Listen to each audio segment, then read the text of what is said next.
आप सुन रहे हैं होली अनिरुद्ध से। एने ना छुआई पिची करी आए जीजा,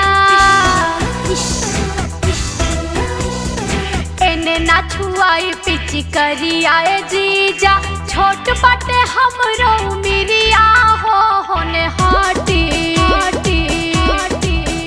तनी डाले दी धागे कमरिया हो साली साटी हो, तनी डाले दी धागे कमरिया हो साली साटी।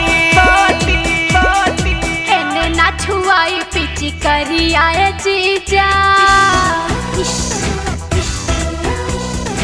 एने ना छुआई पिची करी आए जीजा, छोट बाटे हमरो मिरिया हो होने हाटी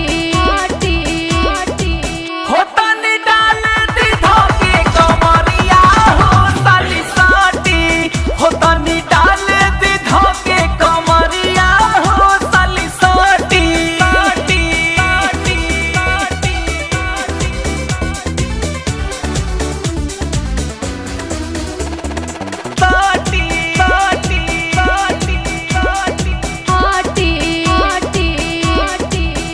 बड़ा लागत बावे काई देव गड़बा, बड़ा लागत बावे डर काई देव गड़बड़, खाली बात बतियावताड़ा, बड़ा पियाले तू दारू काहे छोड़ के मेहरारू आके मम्मीला मिलावताड़ा। चिकन सामान यही से कहतानी, गाँव छोड़ के ससुरारी हम रहतानी। हंसी लगी गौवा नगरी आए जीजा, गिर जाए पापा के पगड़िया हो होने हाटी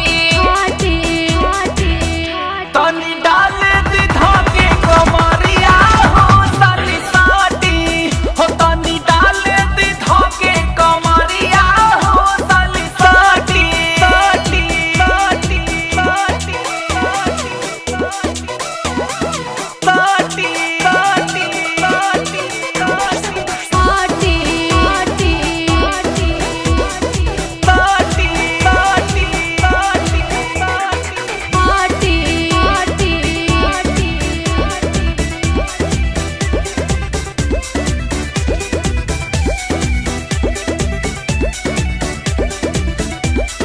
आप सुन रहे हैं होली अनिरुद्ध से। तनी होखे दिसया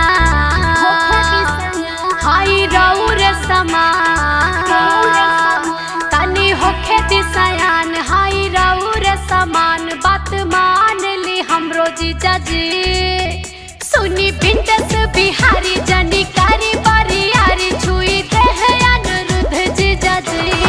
साली काहे डेरालू कुछो होई नहीं हो, बड़ा लगले लगाले बुझानी कोई नहीं हो। जाए ती हमके बाहरी आए जीजा, हो तर बहुत अनहरिया हो होने हाटी तनी डाले दी धागे कमरिया हो साली साटी हो, तनी डाले दी धागे कमरिया हो साली साटी। एने ना छुआई पिची करी आए जीजा, एने ना छुआई पिची करी आए जीजा, छोट बाटे हमरो मिरिया हो होने हाटी